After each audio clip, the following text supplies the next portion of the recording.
بسم اللہ الرحمن الرحیم لک الحمد یا اللہ والصلاة والسلام علیک یا رسول اللہ صلی اللہ تعالی علیہ وآلہ وسلم۔ محترم عزیز طلباء، آج ہم شرح ابن عقیل کا آغاز کرنے جا رہے ہیں۔ یاد رکھیں کہ اس میں دو کتابیں ہیں، ایک الفیہ اور ایک الفیہ کی شرح ابن عقیل۔ تو طریقہ یہ ہوگا کہ پہلے متن کو جو ہے بیان کیا جائے گا، اور متن جو ہے وہ نظم کی صورت میں ہے، اشعار کی صورت میں ہے، پھر اس کے بعد جو ہے اس کے نیچے اس کی شرح ہوگی۔ اسی کا نام شرح ابن عقیل ہے۔ دونوں کے مصنف الگ الگ ہیں۔ الفیہ کے جو مصنف ہے تو ان کا نام جو ہے جمال الدین ہے، اور کنیت ابو عبداللہ ہے، اور ابن مالک سے یہ مشہور ہیں۔ اشعار پر کافی مہارت رکھتے تھے، نظم پر۔ ان کی کتاب بھی جو ہے نظم میں ہے، بات بات پر جو ہے نظم کہا کرتے تھے۔ ان کی ولادت 600 ہجری میں ہوئی اور وفات جو ہے 672 ہجری میں۔ اور اس کتاب کی الفیہ کی بہت زیادہ شروحات ہے، لیکن جس شرح کو سب سے زیادہ مقبولیت حاصل ہوئی اس کا نام شرح ابن عقیل ہے۔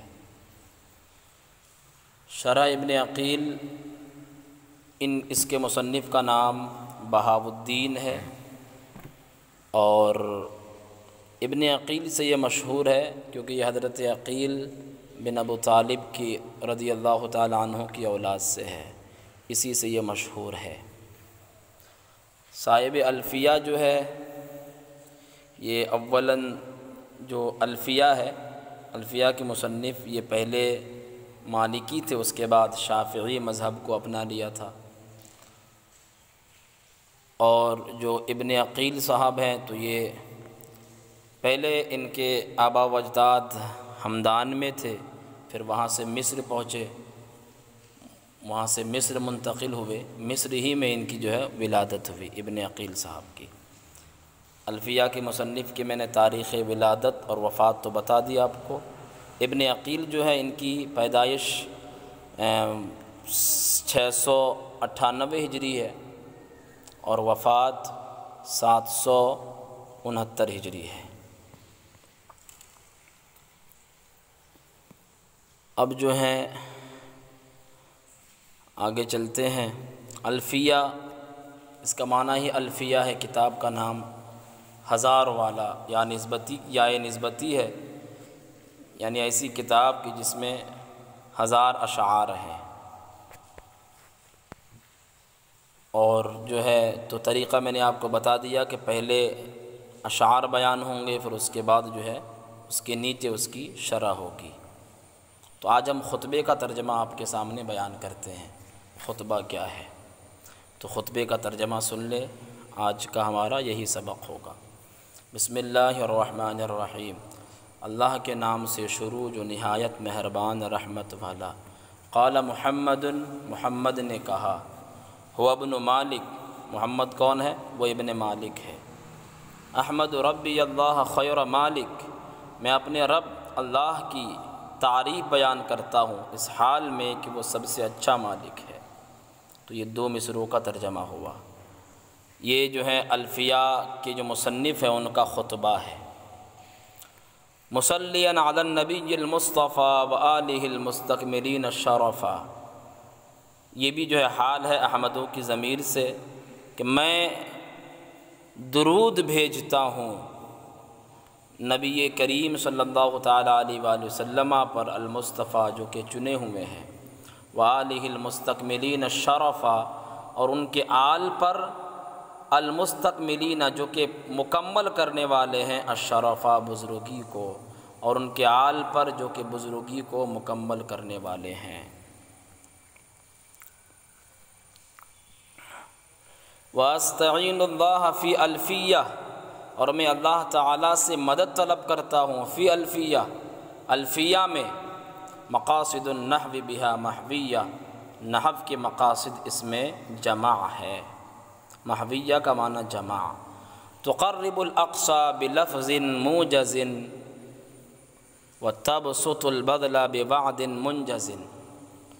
تقرب معنی قریب ہونا و قریب کرنا، الاقصى معنی دور، بلفظ موجز کا معنی مختصر، بسط یبسط معنی پھیلانا بچھانا، البذل کا معنی سخاوت خرچ، بوعد وعدہ، منجز معنی پورے کیے ہوئے، مکمل کرنا پورا کرنا۔ اور الفیہ جو ہے یہ دور والے معنی کو قریب کرتا ہے مختصر لفظ کے ساتھ، اور سخاوت کو پھیلاتا ہے پورے کیے ہوئے وعدے کے ساتھ۔ وتقتضی رضا بغیر سخط، اور الفیہ جو ہے یہ خوشنودی چاہتا ہے بغیر کسی ناراضگی کے۔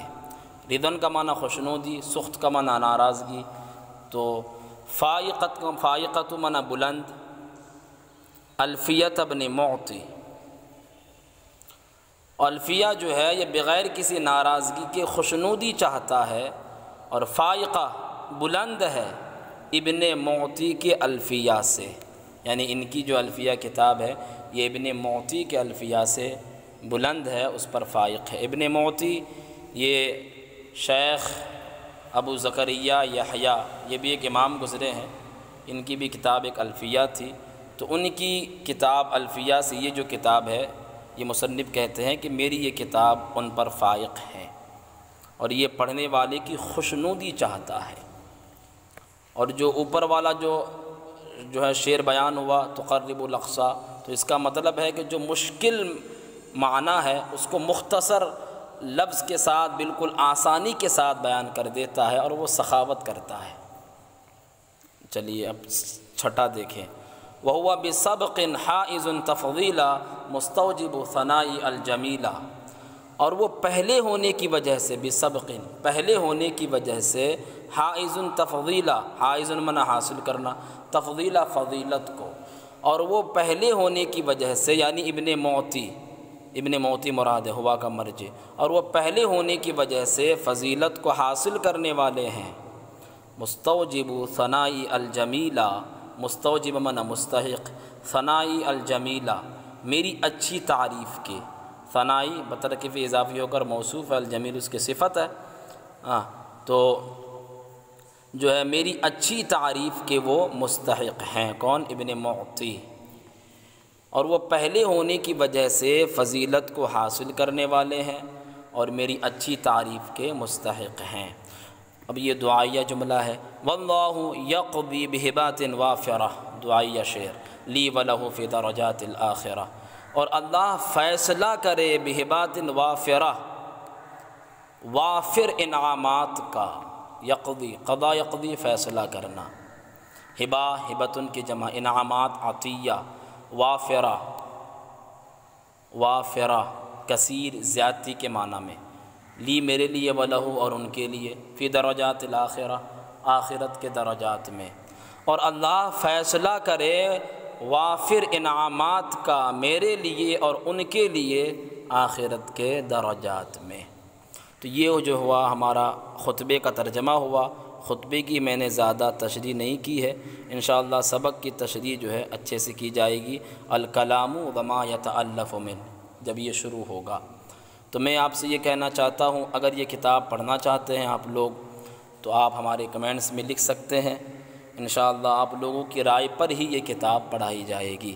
اگر آپ لوگ نہیں چاہتے تو نہیں پڑھائی جائے گی، اگر آپ لوگ چاہتے ہیں تو آپ کمنٹس میں ضرور لکھیں کہ ہاں یہ کتاب پڑھائیے، اشد ضرورت ہے، تو آپ اپنی بات رکھیں اور رائے دیں۔